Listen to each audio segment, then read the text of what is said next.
Ok, pessoal, hora de começar mais um Tecno Hour. Hoje é dia 30 de julho de 2012 e hoje a gente vai fazer. Na realidade, vocês já devem ter percebido que o Tecno Hour dessa semana está atrasado, né? E o grande motivo foi justamente porque eu estava remodelando aqui o estúdio, né? Vocês podem ver que eu já instalei aqui meu Chromebox que eu tinha recebido lá com o pessoal da Google, no Google I/O. Acho que eu vou começar a usar agora um pouco mais o Chromebox para mostrar mais coisas para vocês aqui durante o programa. Ah, e além disso, eu também estava numa dúvida cruel, né? Na realidade, essa semana a gente teve um problema sério que tem muita coisa que aconteceu, tem Olimpíadas e tudo mais acontecendo, ao mesmo tempo que a Apple resolveu passar para a gente o Mountain Lion, né? Fazer a liberação do Mountain Lion. Então, na realidade, se vocês estiverem assistindo isso daqui online, vocês vão perceber que essa semana vocês vão ter, na realidade, dois por um. Então, eu pretendo pegar e gravar dois podcasts, na realidade, senão a gente não ia conseguir cobrir tudo que eu gostaria de cobrir essa semana. Então, esse podcast que você está assistindo agora, a gente vai ser no formato tradicional do Tecnoal. Nós vamos falar hoje o tema principalmente daí na demonstração e tudo mais das Olimpíadas de London 2012, né, que é o que está acontecendo agora. Esse tema é meio sensível ao tempo, né, uma vez que não adiantaria nada eu fazer esse podcast e lançar depois que a Olimpíada tivesse acabado. Então, a ideia desse podcast agora vai ser isso. Então, a gente cobre as notícias da semana e eu vou mostrar para vocês algumas aplicações que vocês podem usar para seguir as Olimpíadas, aí, seja no trabalho, no carro, usando o celular, internet e tudo mais. Então, e na sequência, enquanto vocês estão assistindo esse, vocês podem já prestar atenção no iTunes de vocês, que provavelmente já deve estar fazendo o download também de um segundo Tecno Hour essa semana. E a ideia vai ser o seguinte: esse segundo Tecno Hour ele não vai ter a parte de notícias. Eu resolvi segmentar e vou fazer basicamente o review do Mountain Lion. Então eu peguei, acionei aqui, fiz uma listinha aqui com as principais funcionalidades e pretendo daí demonstrar no mesmo formato que eu usei para fazer a demonstração do Lion um tempo atrás. Eu quero ver se eu pego agora e faço uma demonstração do Mountain Lion para vocês já terem aí disponível já direto ao ponto, né? Então, beleza. Então, para a gente poder começar, eu pedi na semana passada para vocês, né, para o pessoal deixar lá comentário. Eu vi que teve bastante gente que deixou, então já agradeço bastante. Hoje, né, pela manhã, eu estava vendo, a gente estava na posição 22, mais ou menos, do top podcast de tecnologia. A gente chegou a 11, mais ou menos, durante a semana, então a gente está sempre variando aí nesse pedaço. Ah, eu vi que o pessoal elogiou bastante, então eu gostei. A gente está ali no pouco mais de 4,5 estrelas aqui, então a gente quase chegando num podcast de 5 estrelas. Então eu agradeço muito a vocês por isso. Eu vi do pessoal que deixou aqui comentário, eu vi que, por exemplo, o próprio Wilk Júnior, né, deixou um comentário dizendo que ele trabalha com fotografia, que ele acabou de comprar um Mac novo e que ele não viu muita diferença no macOS Lion, no Mountain Lion. E realmente, né, só para dar uma prévia para vocês do que vocês vão ver daqui a pouco lá no review, o Mountain Lion ele não muda muito em usabilidade para quem simplesmente tem o computador. Agora, o que foi bastante adicionado e bastante coisa que foi colocada dentro dele foi coisa que está na realidade funcionando por trás, né? Por trás do pano, entre aspas, né? Que seria a parte dos engines, ele ficou mais rápido, ele ficou mais seguro. Então, tudo isso daí é o que eu vou mostrar para vocês no próximo podcast aí, que deve aparecer dentro de alguns minutos aí para vocês. Ok? E no seu caso aqui específico, Wilk, eu vi que você estava dizendo que a tela está parecendo meio tremida, alguma coisa assim. Isso eu recomendaria que você desse uma olhada com o pessoal da Apple, talvez ir numa autorizada, porque é, ainda mais que você disse que isso daí é mais ou menos o que acontecia também com o Lion que você tinha. E isso não é normal, tá? Na realidade, aqui eu tenho o Lion rodando em equipamentos extremamente antigos aqui em casa já, de 2, 3 anos atrás, e a tela tremer, esse tipo de coisa, não é normal em equipamento Apple, não. Então, isso daí, se você quiser, vale a pena você dar uma olhadinha na assistência técnica e ver o que acontece, porque em termos de animações, fluidez e tudo mais, o Mountain Lion só melhora. E, assim, a princípio não tem nenhum problema relacionado à performance de tela e de interação com o usuário. A gente também teve o Charles Souza, que também elogiou a gente, valeu, e realmente eu vi que vocês gostaram mais agora que a gente está atingindo o público multiplataforma. Eu ainda estou meio brigado com Windows, então eu vou esperar agora sair o Windows 8 aí legalzinho em algum PC. Vou ver se eu me empolgo, se eu vou ou não comprar um equipamento desse. Vocês viram que há uns dois podcasts atrás eu briguei um pouco com o Windows Phone 8, porque essa história da Microsoft pegar e já deixar todos os modelos agora, mesmo os teoricamente top de linha, obsoleto, eu acabei tendo essa briga e resolvi largar a mão um pouco. Estou curtindo mais agora o Android e o iPhone. Mas é aquela história, isso daí não dura muito. Isso daí, assim que eles conseguirem lançar alguma coisa legal, eu provavelmente vou arrumar e daí eu mostro pra vocês aqui. Eu achei legal também aqui que o Signorelli, né, Carlos Signorelli, acredito, já disse até que conseguiu fazer uma maratona Tecno Hour, então isso daí, poxa, me aguentar falando por tanto tempo assim tem que ser um herói, né? Mas mesmo assim, obrigado pessoal. E continuem fazendo isso, continuem dando estrelinhas aqui pra gente. Eu lembro que no começo lá tive bastante gente descendo o sarrafo, né, em mim, porque eu estava começando na versão beta ainda. Espero que já tenha melhorado um pouquinho. Ou agora, pelo visto, o pessoal está começando a gostar mais. E a ideia é essa mesmo. Outra novidade que eu tenho ainda referente ao Tecno Hour. Eu agora acabei de criar para a gente a nossa fanpage lá no Facebook. Então vocês podem procurar também nos links do episódio, no tecnohour.com.br. Vocês também vão conseguir encontrar o link para acessar o fanpage lá no Tecno Hour. A grande ideia lá do fanpage, eu nunca fui muito chegado a redes sociais, né? Eu sou um cara mais de telecomunicações, mas me convenceram. Esse fim de semana eu estava conversando lá com um amigo meu, desde a faculdade ainda, o Juliano, e ele me convenceu de que era uma boa ideia começar a trazer o Tecnohour para o Facebook. Então, eu criei lá a página, por enquanto acho que tem umas 2 pessoas só lá que curtiram a página, já recebendo os updates do Tecnohour, e vocês são bem-vindos. Quem quiser então, quiser participar, pode entrar lá e curtir a nossa página que a gente vai começar a passar mais detalhes e informações através do Facebook também. Ok? Ok, então vamos lá, vamos partir para Tecno Hour hoje, número 22. Beleza, então como eu falei para vocês, nos links que a gente tem, eu separei vários tweets, né, vários links para vocês darem uma olhada em como que vocês podem acompanhar as Olimpíadas pela internet, pelo smartphone. Então eu estou com alguns aparelhos aqui, tanto Android quanto iOS. Pelo que eu vi, os principais aplicativos eles vão ser mais ou menos os mesmos, mas é justamente o que eu vou demonstrar para vocês então no final do programa. Além disso, uma notícia bem legal que apareceu agora. Pelo visto, o Brasil acaba sendo meio que o campo de testes, né, de várias das emissoras. Vocês podem lembrar que logo depois que os Estados Unidos, um dos primeiros países, né, que foi lançado, por exemplo, Netflix fora dos Estados Unidos, foi o Brasil. Se vocês lembrarem também o iTunes Match, né, o primeiro país fora dos Estados Unidos a receber o iTunes Match, por exemplo, foi o Brasil. E agora, outro teste aí que a gente espera que vai ser bem sucedido, vai ser o da HBO, né? Porque a HBO está trazendo a HBO Go para o Brasil também. Isso daqui realmente é bem legal. Eles criaram, isso daqui é uma coisa que já existe nos Estados Unidos há um bom tempo, e é basicamente a ideia da HBO começar a disponibilizar todo o conteúdo dela através da internet. Então seria eu não vou dizer que é um Netflix da HBO, porque o conteúdo seria bem limitado. Mas a gente vale lembrar que a HBO é reconhecida no mundo inteiro como sendo uma das melhores produtoras, tanto de séries, de filmes e tudo mais. Por isso mesmo que no seu pacote de TV por assinatura você geralmente vai ter que pagar um adicional para ter HBO. E o que eles estão fazendo aqui, na realidade talvez seja até uma forma de tentar abrir o caminho para em algum momento simplesmente distribuir o HBO para todo mundo através de assinatura própria. Mas hoje, como é que eles fizeram? Nos Estados Unidos, eles pegaram e fizeram algumas parcerias com empresas de TV a cabo, onde eles disponibilizam os canais, os seriados e tudo mais sob demanda via internet, mas somente para as pessoas que têm assinatura de TV a cabo. E, obviamente, compram um pacote HBO nessa assinatura. Então, isso eles estão trazendo para o Brasil. Esse serviço vai começar então a ser oferecido no Brasil em agosto, em convênio com algumas das TVs por assinatura. Então, logo logo a gente deve ter uma listagem aí direitinho sobre quais vão oferecer e como é que a gente vai ter acesso a esse serviço. Então, como agosto já está aí, né? Praticamente amanhã ou depois de amanhã já é agosto, então já vai dar para a gente pegar e fazer um review também desse serviço.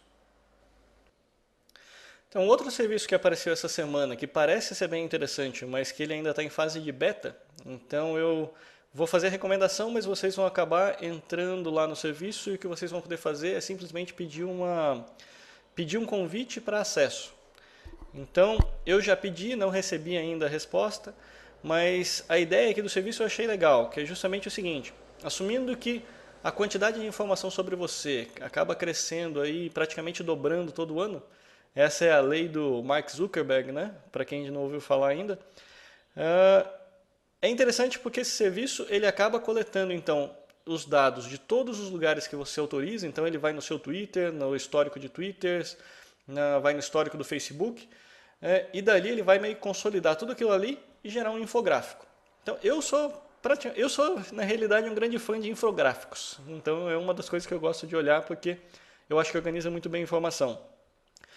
Essa empresa, então, ela é a Visify. E a ideia dela é justamente criar um infográfico de toda a sua vida. Então, se isso daqui for bem feito e realmente coletar bastante informação sobre você e permitir que as pessoas interajam com isso, talvez a gente esteja olhando para o futuro do seu currículo, por exemplo. Então, ao invés de você mandar aquelas 2 páginas lá, cheias de letrinha miúda para o pessoal ver, você poderia pegar e simplesmente mandar um infográfico desse tipo. Como eu falei, não tenho muito como falar sobre ele ainda, porque eu mesmo não tive ainda o convite para poder testar o serviço. Mas acredito que talvez aí dentro de uma semana eles liberem isso, e aí eu consigo conversar melhor com vocês. Mas vale a pena vocês entrarem no site e pelo menos pedirem um convite, assim vocês já conseguem testar também e deixar opinião sobre o serviço. Então aqui eu falei que eu estou meio brigado com a Microsoft, mas não é por isso que eu vou deixar de dar notícia, né? Ah, Bom, aqui é uma notícia daquela. É o Cult of Mac que está na realidade tirando sarro do tablet Surface. Eu já falei um pouquinho para vocês há umas 2 ou 3 semanas atrás sobre ele. E a ideia é justamente o tablet da Microsoft. Agora, o problema todo que aconteceu foi que apareceram alguns leaks aqui, né? Os parceiros da Microsoft que teoricamente estariam se preparando para vender esse produto. Então, aqui apareceu em um site lá na Europa de um desses revendedores, onde o Surface, a versão RT, né, que seria somente tablet, sem a integração com o desktop, estaria sendo vendido por algo em torno de $1.000. Então aí, na realidade, o pessoal já está dizendo aqui, né, como na notícia já diz, que a Apple não precisa nem se preocupar, porque a Microsoft vai acabar matando o Surface antes mesmo dele nascer, né, com um preço desse. Na realidade, se a Microsoft acha que ela vai conseguir vender um tablet primeiro que a Microsoft já está saindo extremamente na rabeira de todo mundo, né? Ou seja, já está saindo lá atrás com uma participação ínfima do mercado. E ainda vai querer vender um tablet pelo dobro do preço do seu maior competidor, que domina 99% do mercado. Então, mais uma daquelas coisas que quem viver, verá. Então, e para os usuários Mac, agora a gente tem que começar a ficar um pouquinho mais preocupado também, né? Que é um alerta que veio da Kaspersky, dizendo que tem mais um malware aparecendo para os usuários Mac. Não é de se admirar que a gente comece a ver mais desses malwares e vírus aparecendo para a plataforma Mac, uma vez que ela está se tornando mais popular.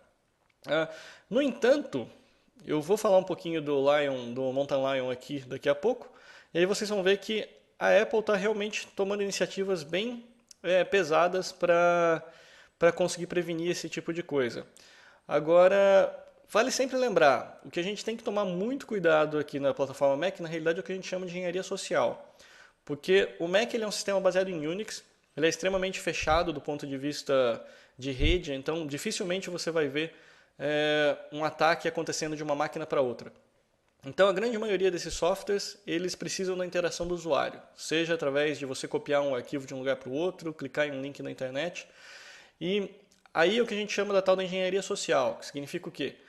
Esse é o ataque que nenhum antivírus consegue prevenir. É basicamente aquele ataque que, digamos assim, ele manda para você um e-mail dizendo: olha, eu sou um rei sul-africano que preciso sair do país e preciso que você me ajude a transferir não sei quantos milhões de dólares do meu país aí para o Brasil ou para os Estados Unidos ou para onde quer que seja. E aí, você muito crente pega e... Obviamente que ninguém que está escutando esse podcast acho que cairia numa dessa, mas o que chega e pega e dá para ele número de conta, número de senha e tudo mais, na esperança de que, esse cara vai transferir 300 milhões de dólares para minha conta e vai me dar, ele é tão bonzinho que ele ainda vai me deixar ficar com 100 mil para mim. Então, isso é o que a gente chama de engenharia social. Na realidade, vocês podem ver que esse tipo de ataque não está atacando o seu computador diretamente. Ele está simplesmente usando da sua boa vontade para abrir seu computador para ele.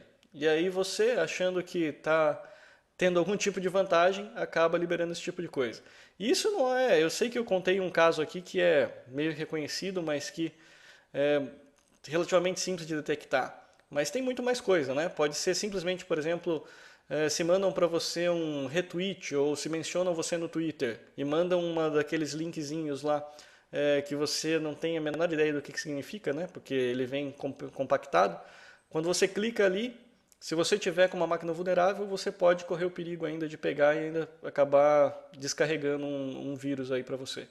Então, esse é o tipo de coisa que você tem que tomar cuidado. Mesmas recomendações de sempre, que o pessoal do Windows já está mais do que careca de saber, né? Então, cuidado com o que você abre. Dificilmente esses vírus vão entrar sozinhos na sua máquina, você que vai acabar deixando eles entrar. Então, cuidado.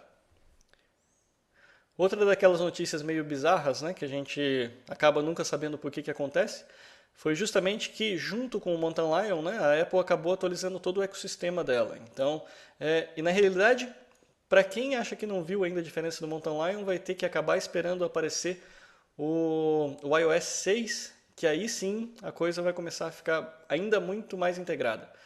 Mas uma das coisas que ela lançou junto foi justamente o Safari. E o que aconteceu de engraçado foi que dessa vez ela parece não ter lançado o Safari para Windows.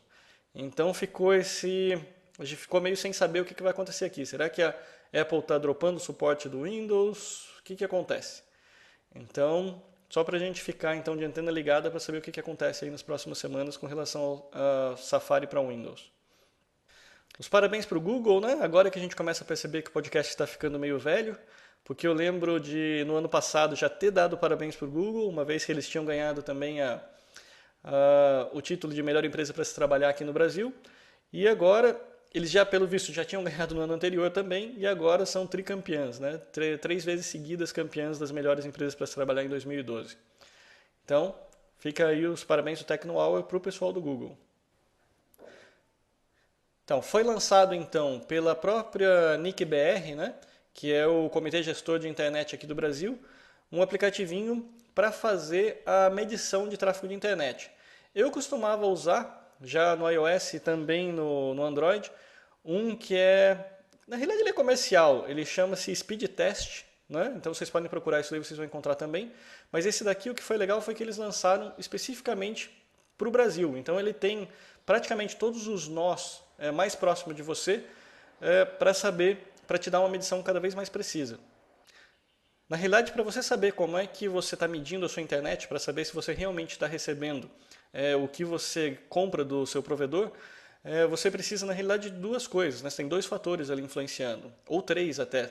Se você está, por exemplo, numa rede Wi-Fi, você tem todo o tráfego acontecendo na sua rede local. Esse geralmente não é um problema, uma vez que a maior parte das redes locais, se elas funcionam bem, elas oferecem velocidades muito maiores do que o que você teria de internet. Mas, se você tiver com um roteador ruim, pode ser que seja ele o seu problema.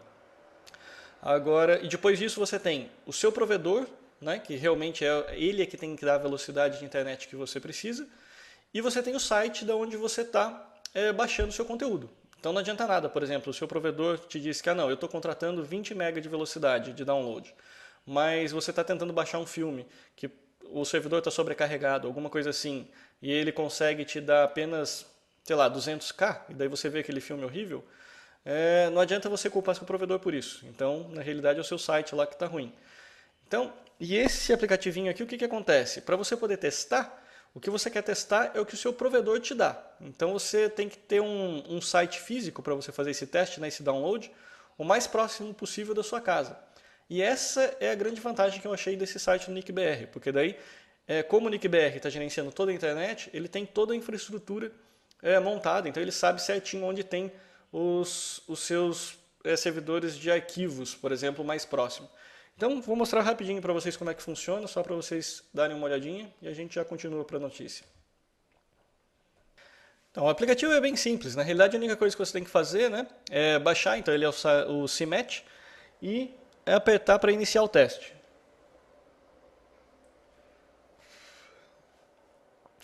Então ele vai começar, na realidade, a fazer vários testes aí. Ele começa calculando ali a parte de jitter, depois ele vai fazer taxa de upload, taxa de download, e tudo isso daqui fica então em estatística. Vocês podem ver que ele mesmo vai se atualizando e vai criando, na realidade, uma telazinha para cada um dos testes que ele roda. Então ele faz aqui várias medições, depois que ele termina, todas as medições estão disponíveis para vocês, então vocês podem trocar aqui de tela. Verificar, então você vai ter jitter, depois eu posso até fazer um Techno Hour meio especial comentando o que são esses parâmetros de rede. Eu tenho a ideia de fazer depois um how-to também para justamente mostrar como é que você consegue melhorar a sua rede em casa. Mas, por exemplo, aqui a grande medida, né, que a maioria das vezes as pessoas vão querer saber, vai ser a taxa de download e upload, que é geralmente o último que ele mostra. No meu caso aqui, deixa eu ver, ele está com...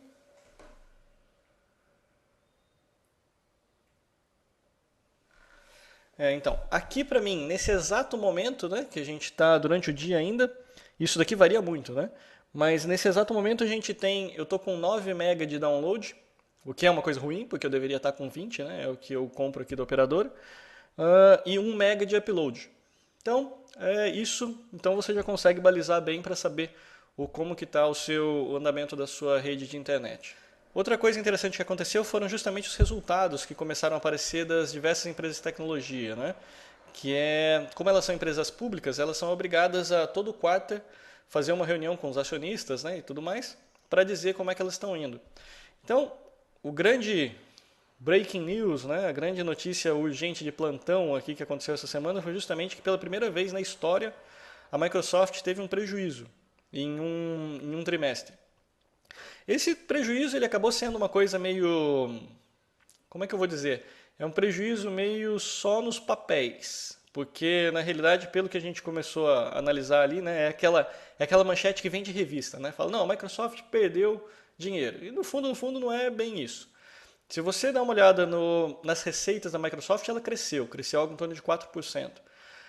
Mas, olhando daí a notícia com atenção, por que ela teve então esse prejuízo? Foi o seguinte, ela fez uma compra de uma outra empresa, ela pagou 6 bilhões de dólares por essa empresa e fiscalmente falando, a hora que ela foi anotar o valor lá, dizendo, olha, então quanto que isso daqui vale para mim em termos de receita, e aí eu não sei dizer porquê, não sei se é uma manobra fiscal ou o que quer que seja, eles disseram então que essa empresa vale então 100 milhões de dólares. Então, na realidade, é como se elas tivessem perdido 4 bilhões e 900 milhões de dólares pelo fato de comprar essa empresa. O que todo mundo sabe que não é verdade, né? Mas, fiscalmente falando, isso foi o que aconteceu. Por isso que teve essa manchete aí durante a semana de Microsoft teve o primeiro prejuízo de sua história. Vocês estão vendo que eu estou pulando um monte de sites de review aqui do Mountain Lion. No finalzinho desse podcast, eu vou fazer o seguinte, eu vou falar meio que uns 5, 10 minutos sobre o Mountain Lion, só para o pessoal que não quiser acompanhar a versão completa. Tá? Então, porque eu sei que a gente vai ficar provavelmente uns 40 minutos, uma hora falando só de tudo quanto é feature, mostrando como é que funciona. E aqui eu acho que vale a pena a gente fazer um resuminho para o pessoal pelo menos saber o que aconteceu de novo.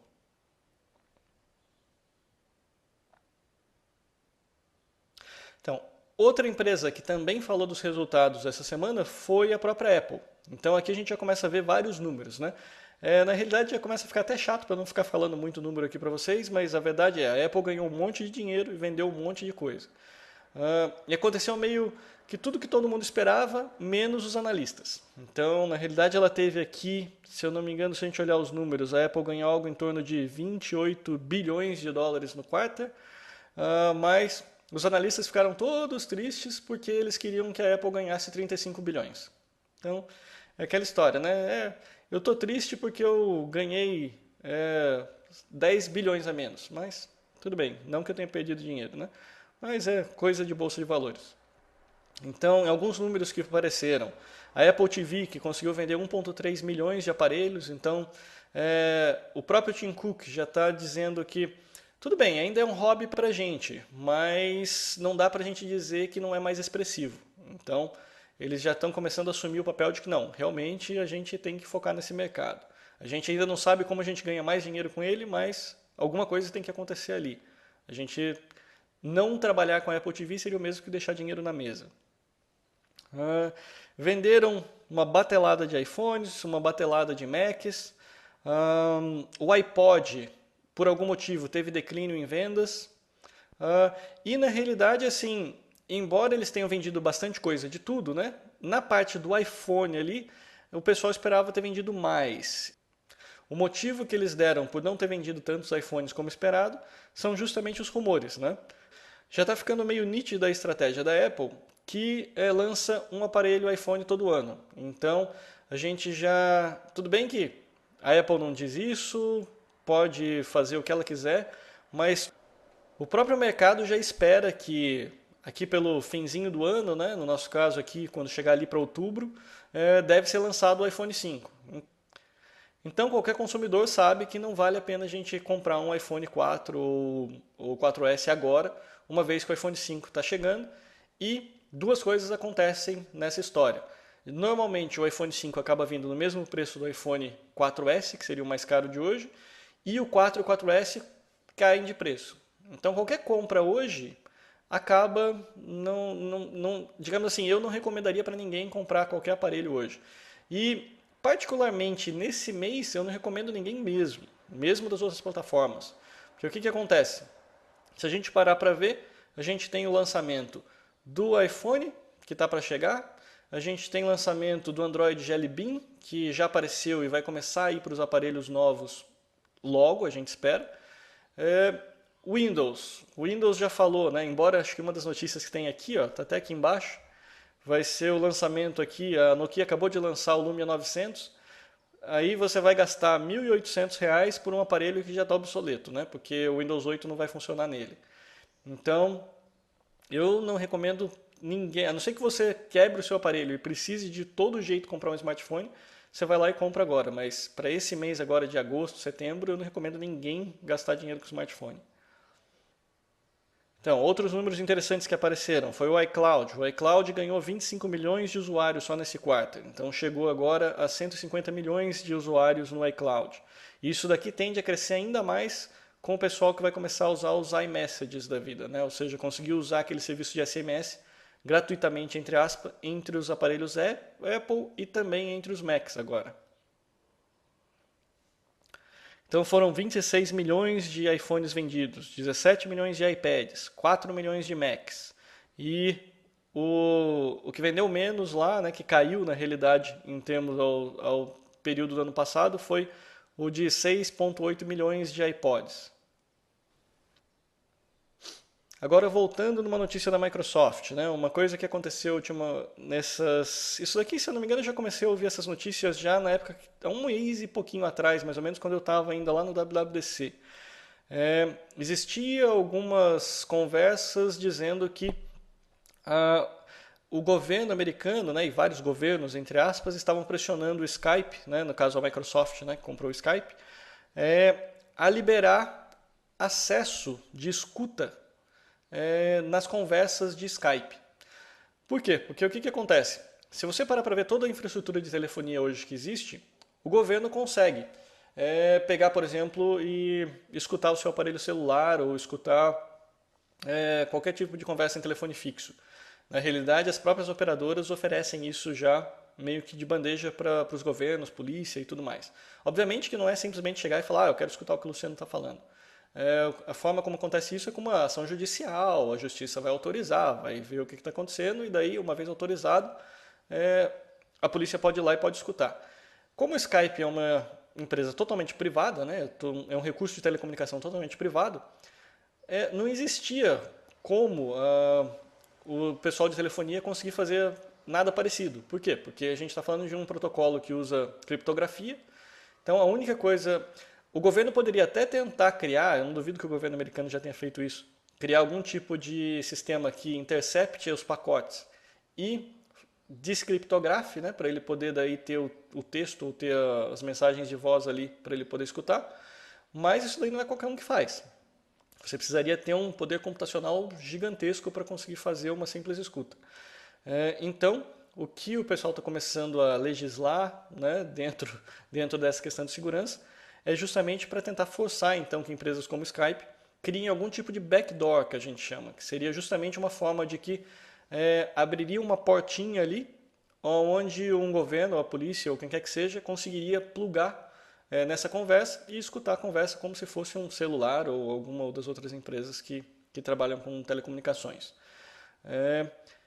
Isso daí já tinha começado essa conversa e agora a coisa parece que foi, mas não foi. Por exemplo, parece que a pressão continua, parece que a Microsoft deu a entender de que já tinha aberto essa porta para os governos, mas também não confirmou, então ele ainda está em rumor. Mas na realidade é o seguinte, na minha opinião, se não abriu ainda, vai abrir. É uma questão de tempo, por quê? Porque não tem jeito. Na realidade, todas as tecnologias, tudo isso daí de telecomunicações, existe uma legislação específica para isso. A menos que você faça parte de um grupo hacker e não seja uma empresa bem formada, como é o caso da Microsoft, ela vai ter que acabar cedendo à pressão do governo. Então, digamos assim, é o esperado. Então, um número interessante para a gente que é desenvolvedor, né, é principalmente aqui a parte do quanto a Apple está gastando com os desenvolvedores, né, para a plataforma do iPhone. E hoje, então, a gente tem 650 mil aplicações disponíveis na App Store, 250 mil projetadas especificamente para o iPad e foram pagos aos developers algo em torno de 5,5 bilhões de dólares nesse período. Tá? Aqui eu tenho duas notícias aqui meio casadas que eu procurei para mostrar para vocês essa semana.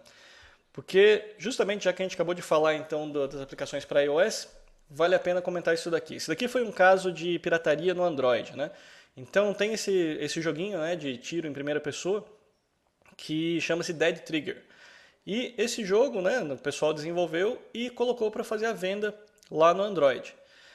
Aí o que aconteceu? A notícia foi justamente que eles resolveram deixar o jogo gratuito, uma vez que não estava mais valendo a pena, porque eles perceberam que o número de cópias pirata foi assim exponencial, estourou qualquer tipo de estimativa que eles podiam prever.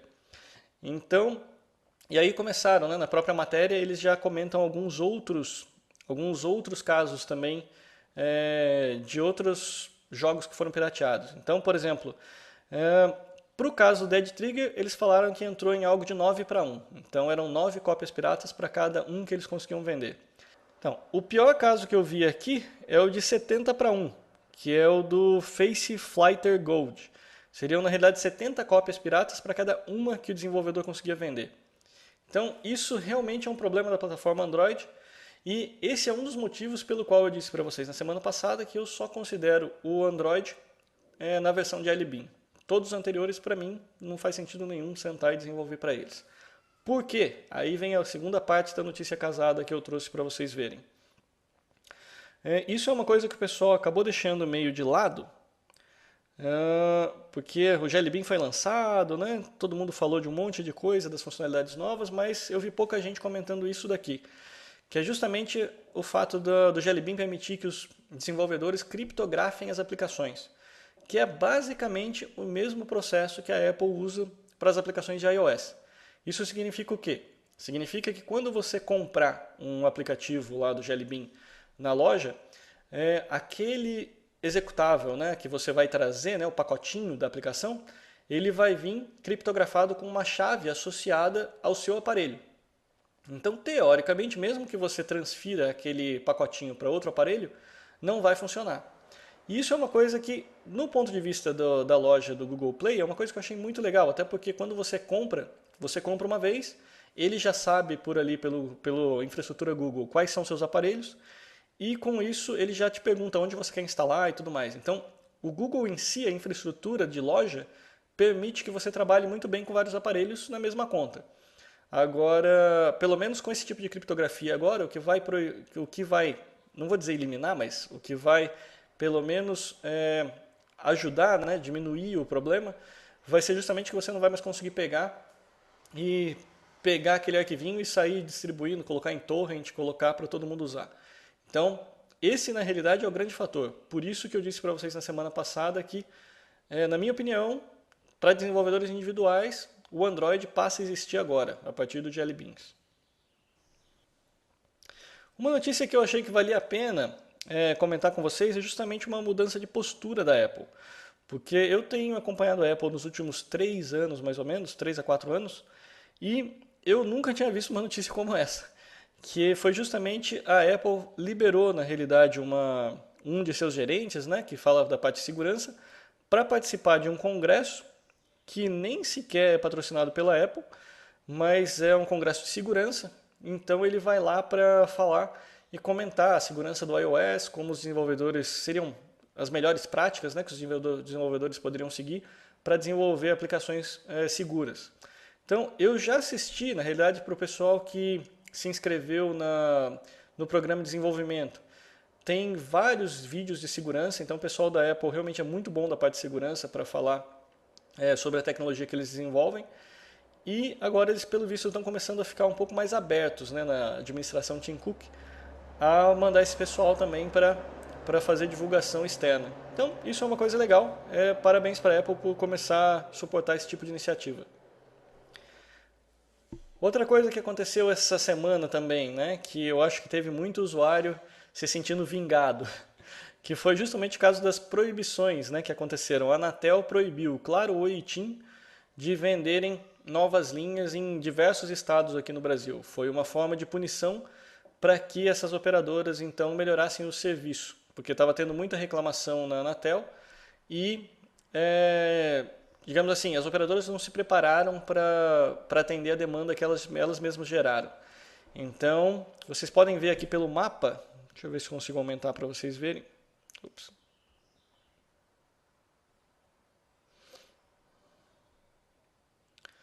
Então, pelo mapa aqui já dá para ter uma ideia do tamanho do prejuízo que elas estão tomando, né?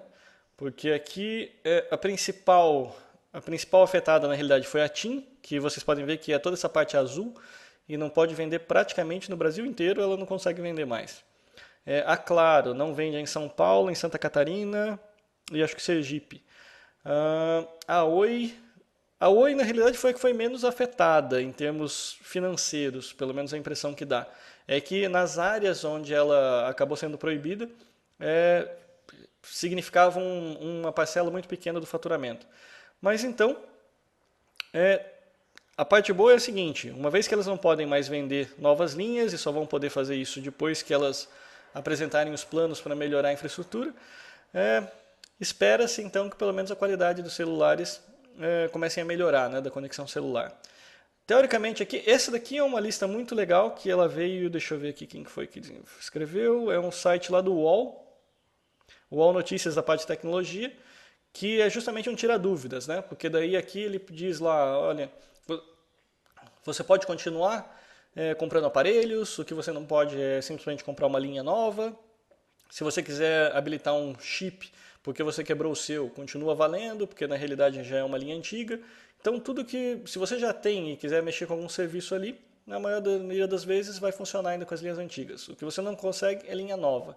Então transferir de uma operadora para outra ou de um estado para outro, tudo que significar uma linha nova, você não pode fazer nessas operadoras por enquanto, nesses estados. Então, vale dar uma olhadinha depois lá se você tiver para comprar uma linha de aparelho celular.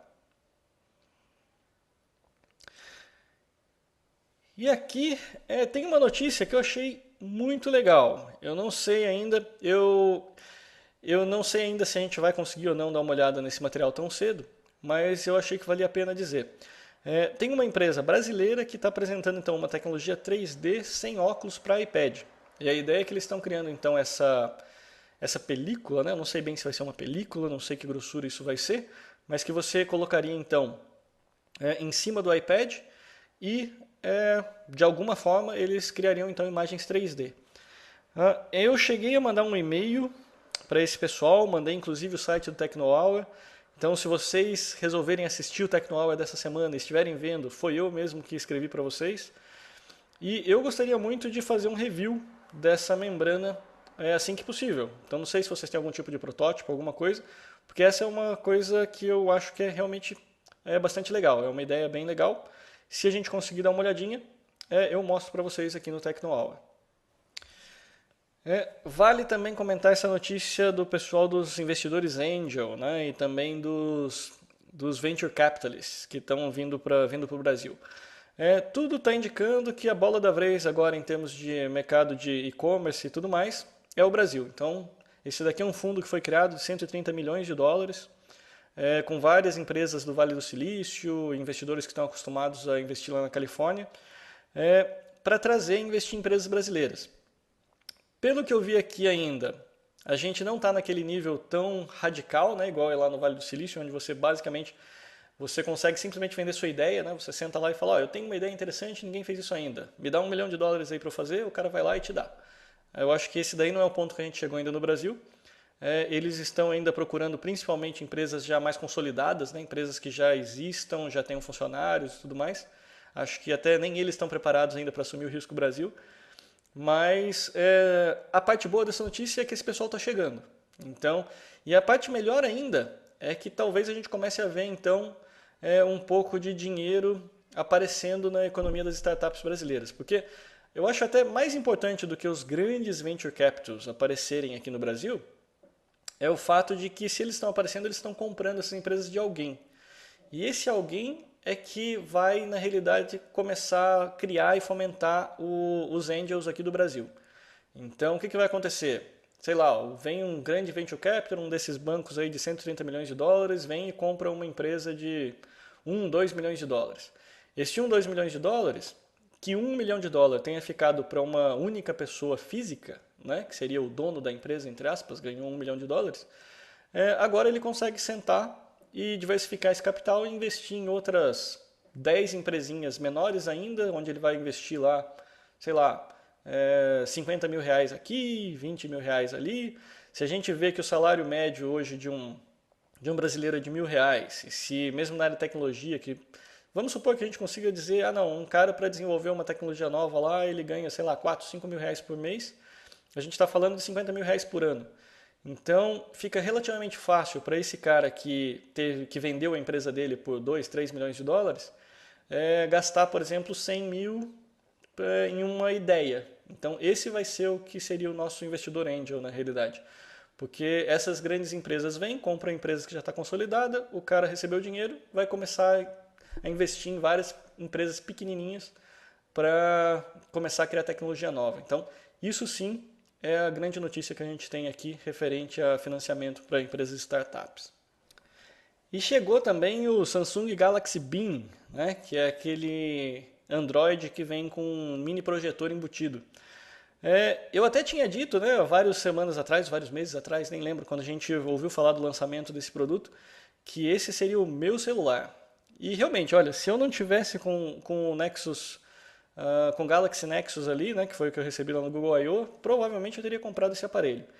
Mas eu queria dar uma outra dica ainda, porque a única coisa que realmente ainda me diz, não vale a pena eu comprar agora porque eu já tenho outro, é o seguinte, eu acho que o Galaxy Beam já é o primeiro passo na direção correta.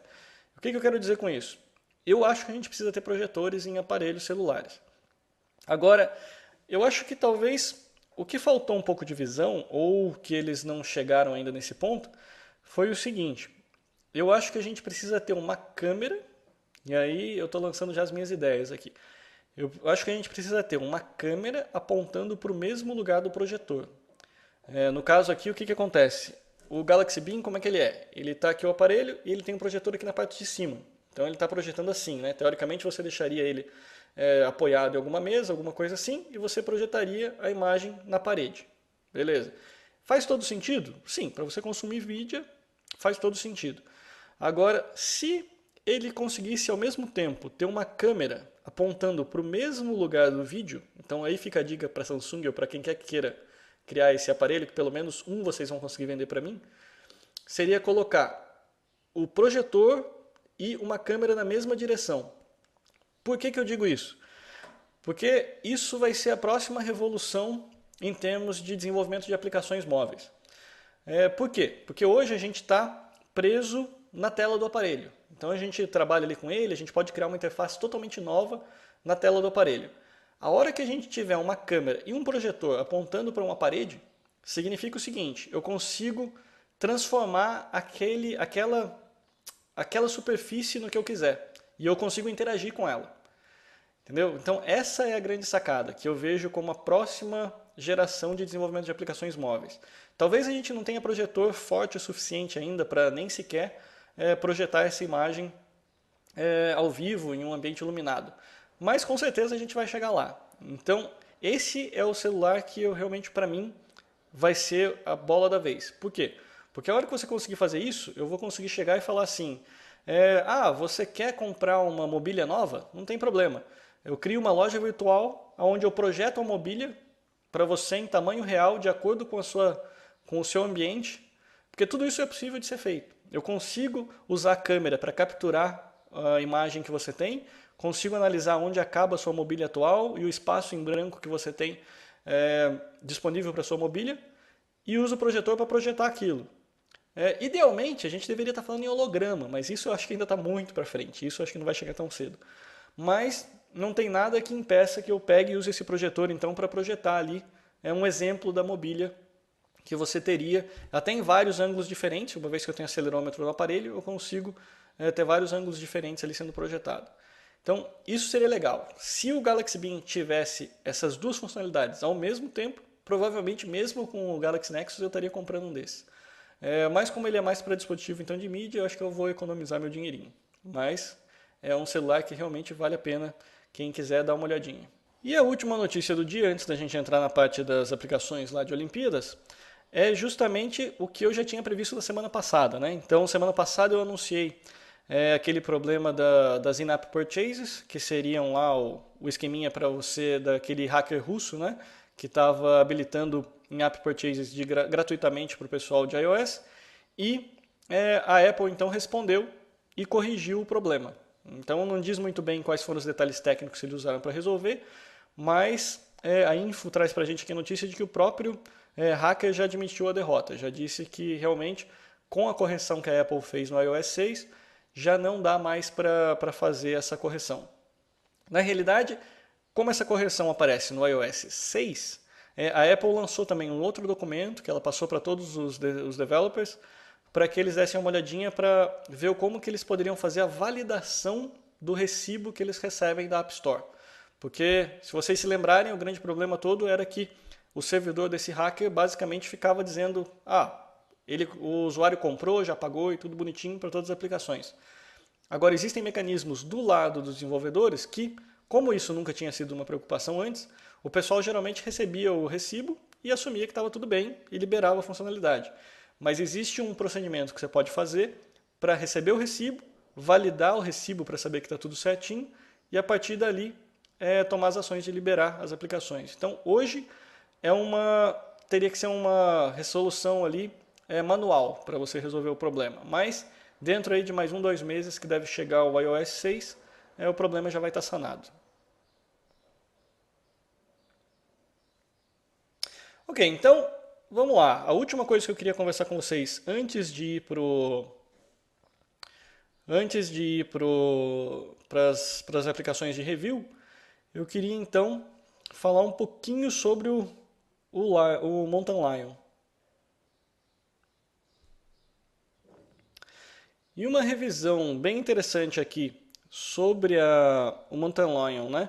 Para pelo menos das principais funcionalidades, apareceu aqui pela Ars Technica, onde eles fizeram um review visual, né? Eles tiraram um monte de screenshot das principais funcionalidades novas. A gente vai ver isso daqui tudo no outra parte do podcast que vocês vão poder baixar e assistir também. Então, principais modificações. Notification Center. Então, agora já existiam antes, né? Lá no Lion existia o Grow, né? Que usava para fazer notificações no Lion ainda. Uma vez que a Apple ela não oferecia suporte a esse tipo de coisa. E agora, o que eles fizeram?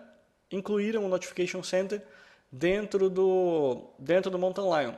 Para quem usava o Grow, vai dizer, não teve muita diferença. E provavelmente vai ter muita gente que vai continuar usando mesmo. Mas agora com essas notificações novas, você vai ter um novo grau de granularidade. Então você vai poder, inclusive, dizer qual é o tipo de notificação que você quer receber. Você vai poder deixar em mudo, né? Ou seja, dizer que não, nesse momento eu não quero receber notificação nenhuma. Então isso daí tudo vai poder ser feito na configuração. E na barrinha de configuração, na realidade, na Notification Center, você vai conseguir acessar e ver todas as notificações ali para você. Então é mais ou menos o que está mostrando aqui para a gente. Você consegue ver, então, por exemplo, os seus calendários, você vai conseguir ver mensagens de e-mail, twitters, tudo que for mostrado para você via notificações. Reminders. Então, o Reminders, na realidade, seria um parzinho para trabalhar junto com os seus Reminders lá do iOS. Então, é outro daqueles movimentos que a Apple fez que está trabalhando meio que debaixo do pano, né? Nas engrenagens aqui do sistema operacional, que é justamente a integração via iCloud. Todos esses aplicativos aqui, embora a gente não veja, todos eles estão integrados no iCloud hoje. Então, quando você cria alguma coisa no seu iOS, vai aparecer aqui. A mesma coisa para a aplicação de notas, o que você criar aqui vai aparecer lá. Então, tudo isso daí é integrado com a plataforma Apple. A telinha do Notes mudou. Uma coisa que eu achei bem legal na parte de anotações e na parte de e-mail, isso eu vou deixar também para as apresentações depois, né, para mostrar como é que vocês fazem, foi a criação de grupos inteligentes, que eles chamam. Então, isso é uma coisa que eu não vi o pessoal falando muito sobre isso. Mas eu achei muito legal, que é você conseguir criar como se fossem queriezinhas, né? Seriam como se fossem palavrinhas de busca, onde você vai agrupar dentro de uma única pasta aquelas mensagens. Então pode ser dentro das anotações, pode ser dentro lá do seu e-mail. Então são formas de você organizar melhor e facilita bastante o dia a dia. Ditado. Ditado é uma coisa que ficou bem importante lá para os Estados Unidos. A mesma coisa que você conseguia fazer de ditado, né, lá no iOS, você vai conseguir também fazer no Mountain Lion. Mas a gente tem aquele probleminha de que o Siri, essa parte de ditado, não está funcionando para português. Então, só vale se você escreve texto em inglês, você vai conseguir usar a parte de ditados. Gatekeeper. O Gatekeeper é uma das coisas mais importantes, na realidade, para a gente. Por quê? Porque o Gatekeeper é justamente o que a Apple fez para melhorar a segurança do sistema. É uma daquelas coisas que você não vê acontecendo, mas ele está ali para te proteger. Que é justamente o que ele faz. Ele permite então que os developers criem aplicações assinadas digitalmente.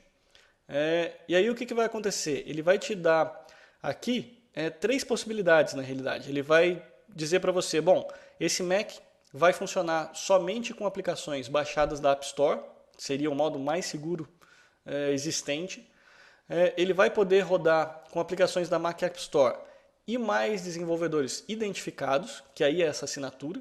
Então, teoricamente, eu poderia fazer o que eu quisesse na máquina, mas eu teria que criar uma conta na Apple e usar uma chavezinha especial para dizer a minha assinatura naquele pacotinho.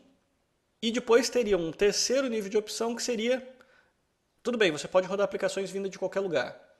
Então, o de qualquer lugar acaba sendo a opção para os geeks. Então, é aquele que você vai baixar torrent, vai buscar aplicações malucas que não existem em lugar nenhum, que são betas ou o que quer que seja, open source, que você mesmo vai compilar. Então, essa vai ser a opção para você. Agora, aí você tem depois 2 níveis de usuário. Um usuário, por exemplo, profissional, empresas. Na minha opinião, empresas deveriam usar somente Mac App Store e developers identificados.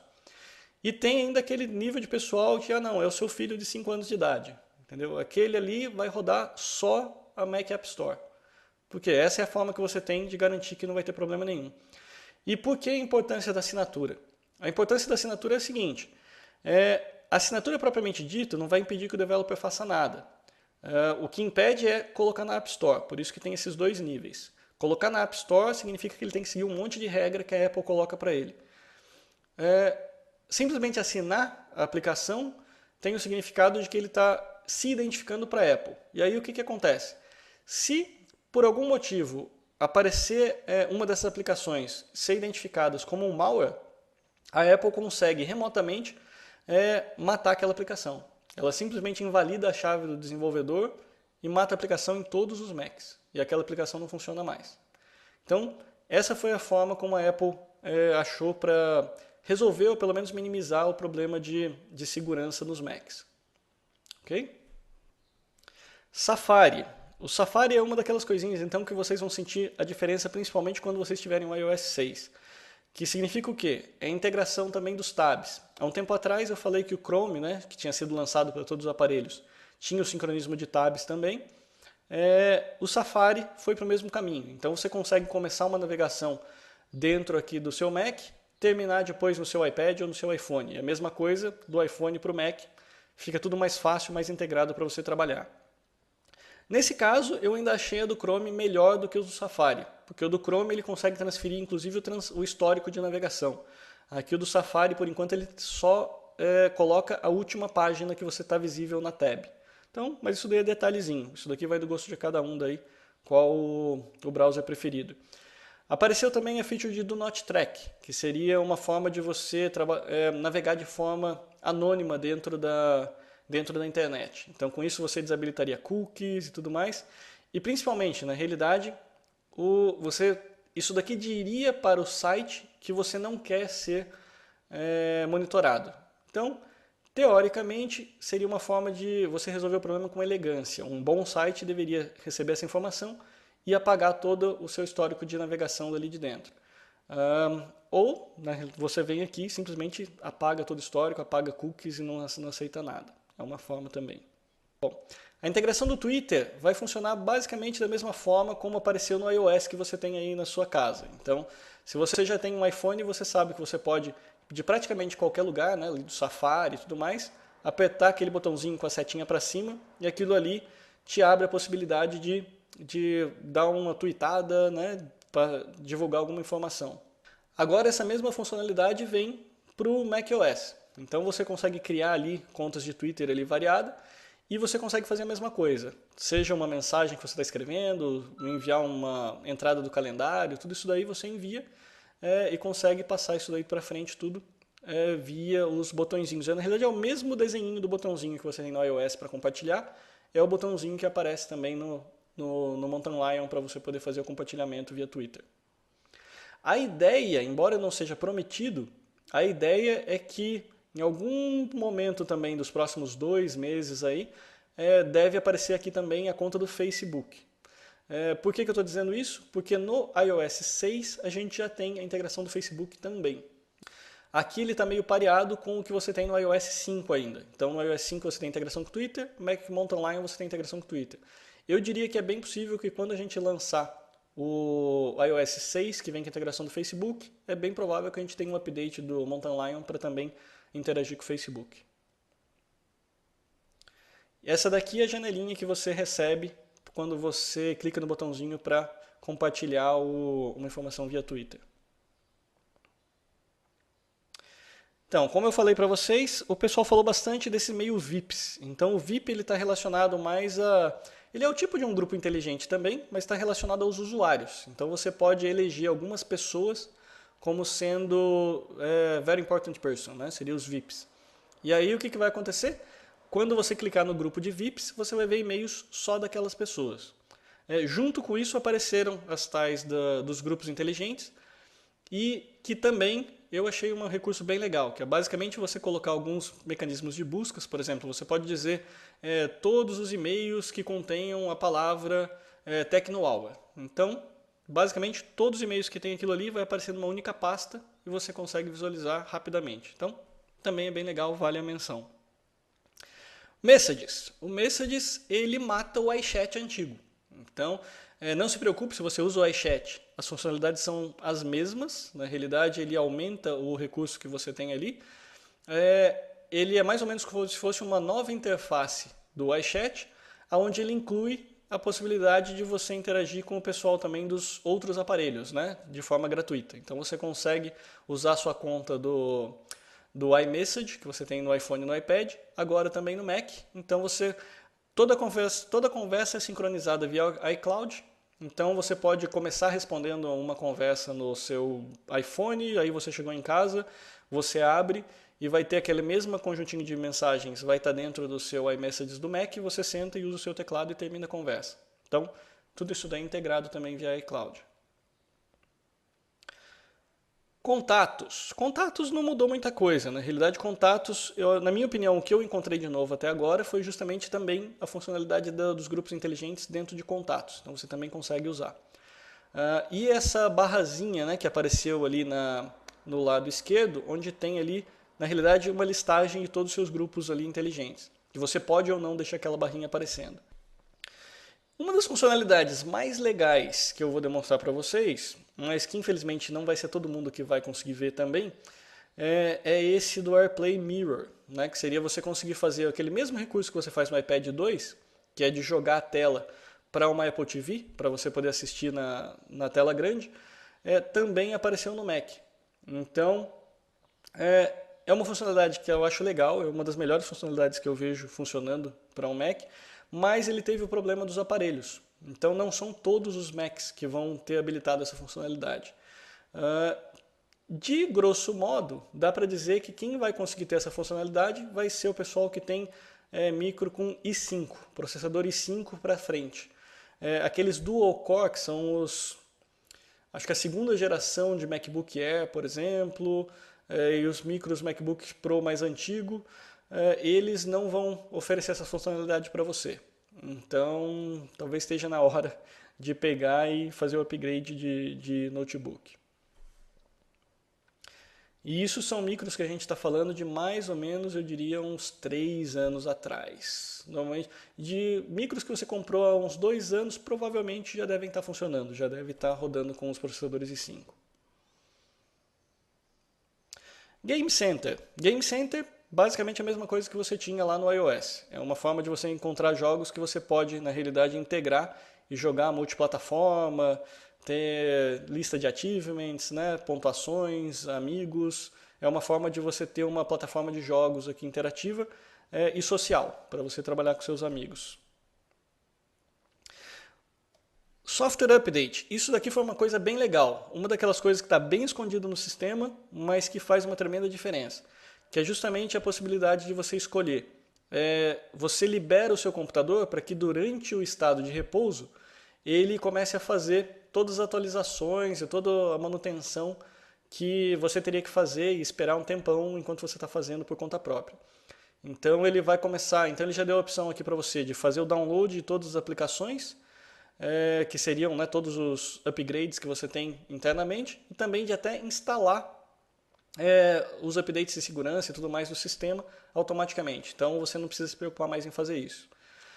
E outra coisinha legal que vem também em par com o que a gente já tinha no iOS é a possibilidade de você habilitar para que ele faça o download automático de alguma compra que você faz na App Store em outros Macs. Então a ideia é que quem tem mais de um Mac em casa, todos eles rodando com a mesma conta de App Store, se eu vier aqui comprar no meu aqui sei lá, o Pages ou Numbers na App Store, com esse cliquezinho ali selecionado, a minha esposa vai automaticamente baixar lá e tudo mais, eu não vou precisar ficar instalando de um em um. Na realidade, quando fizer a compra, ele já vai lá e instala. É mesmo um recurso que a App Store do iPhone tem, agora que a gente vai ter também para os Macs.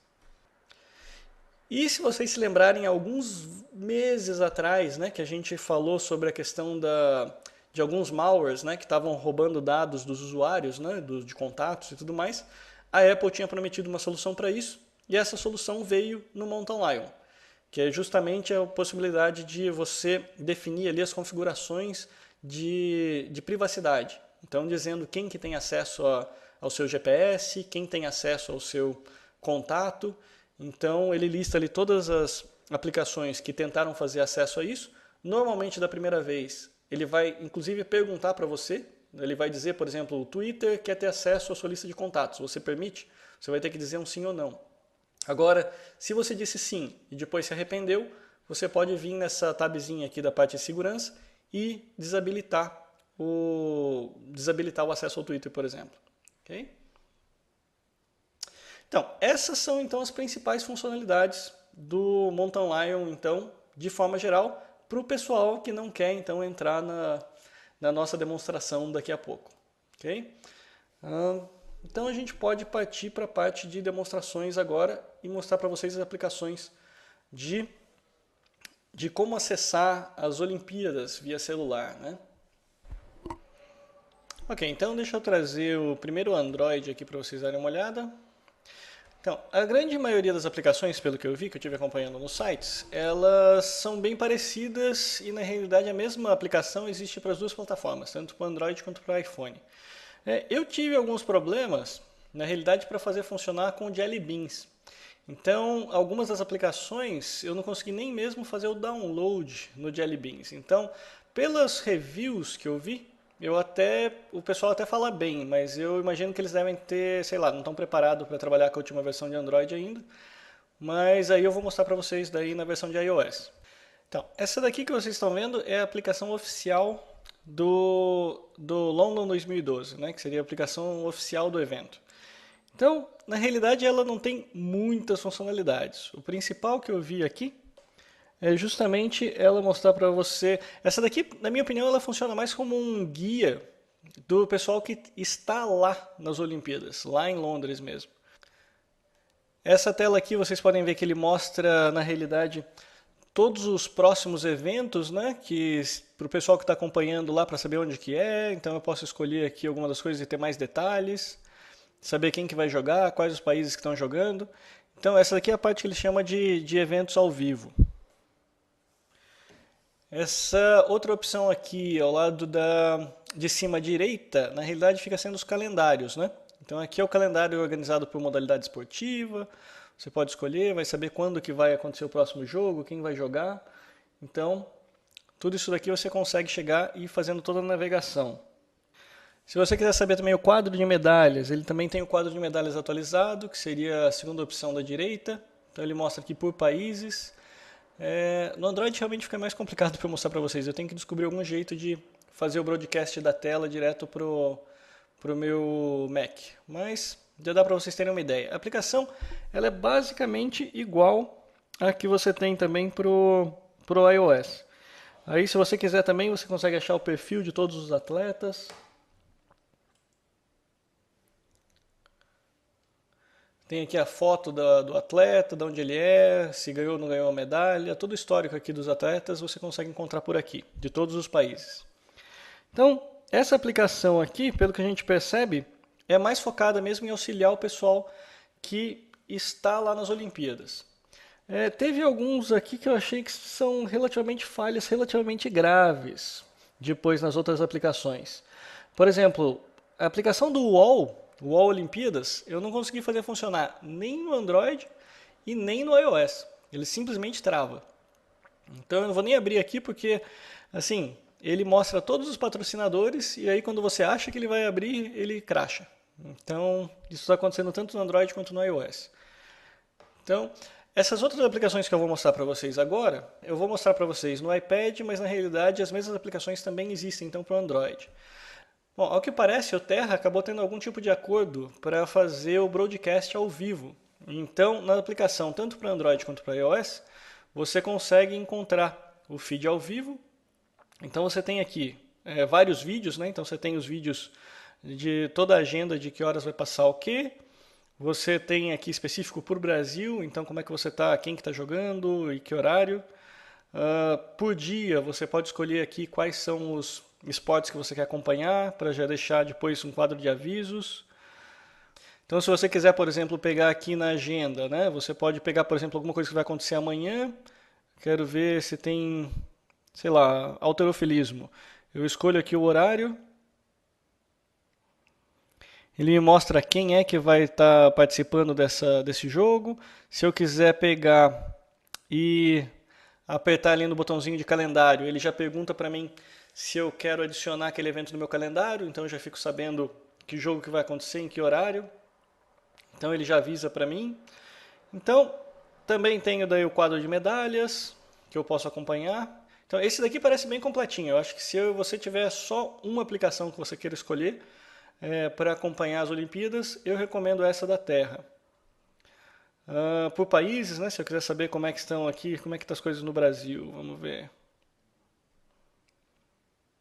Aqui no Brasil ele me mostra todos os atletas do Brasil. Vamos lá, esgrima. Como é que a gente foi de esgrima? Ele mostra o atleta, mostra a data de nascimento, país de origem, altura, peso, evento, jogando em sabre individual. Você tem os detalhes dos atletas, Mas, na realidade, o mais interessante disso daqui é justamente ver a transmissão ao vivo. Então aqui você tem organizado na forma de vários canais. Então são vários canais mostrando toda a programação ao vivo. E se você escolher um deles, por exemplo, o tênis, você pode ver o que está acontecendo lá agora, é o que está sendo transmitido agora para vocês. Então essa seria a melhor forma de acompanhar, na minha opinião, com um único aplicativo. Você ainda tem informações sobre o evento, o que está acontecendo. Você ainda sabe quem é que está jogando, quem que vai sacar, aqui a bolinha já está mostrando, de que países são, como é que está toda a estatística do jogo. Se eu clicar aqui em mudar vídeo, eu posso escolher então algum dos outros feeds. Então agora já começo a acompanhar aqui a parte de ginástica, então é como se fossem mesmo várias câmeras ali disponíveis para você continuar acompanhando.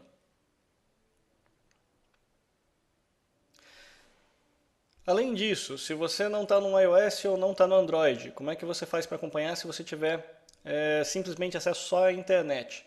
Então aqui atrás, vocês devem reparar aqui que eu estou acessando justamente o site do Terra. esportes.terra.com.br, jogos-olímpicos, /Londres-2012, /ao vivo, /1936. Na realidade deve ser o número da câmera. Bom, na realidade se vocês entrarem na página do Terra, é o que eu falei para vocês. A impressão que dá é que eles devem ser algum tipo de parceiro oficial para fazer o broadcast das imagens ao vivo. E eles também têm então no site de vocês. Então esse daqui eu estou assistindo já pelo Chromebox, então dá para assistir numa boa usando só a internet também. Ok? Então essas são as aplicações que eu tinha para passar para vocês sobre as Olimpíadas. Lá no nosso site tem um link com várias aplicações para Android, link para várias aplicações para iOS, também para acesso à internet, que foi basicamente o que eu usei para fazer essa demonstraçãozinha aqui para vocês. Então, por falta de acesso é que ninguém vai conseguir dizer que não vai acompanhar as Olimpíadas. Então, para eu poder encerrar o Tecnoaula de hoje, eu vou deixar vocês com um videozinho, né, que já que a gente está nesse espírito olímpico. É um vídeo da parte que a gente geralmente não vê na televisão. Então, do Funny Olympics Hilarious. Nem provavelmente deve ser sobre a Olimpíada atual, mas vale pelas risadas, ok? Então, beleza, gente. Esse foi o Tecnoaula de hoje, então. Eu vou encerrando por aqui. Um abraço, tchau, tchau.